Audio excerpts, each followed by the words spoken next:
Getting Roblox Error Code 103 on your Xbox?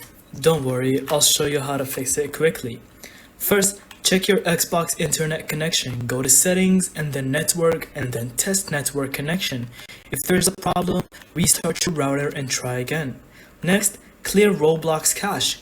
Press the Xbox button, go to My Games and Apps, highlight the Roblox, press the menu button, then select Manage Games, Save Data, and then delete local saved games. Step 3. Make sure Roblox is fully updated. Highlight the game, press the menu button, and select Manage Game and Add-ons to check for updates. Also, if you're using a child account, check Xbox privacy settings. Go to settings and then account and then privacy and online safety and allow join multiplayer games. Finally, restart your Xbox and launch Roblox again. Most of the time, these steps fix error 103 instantly.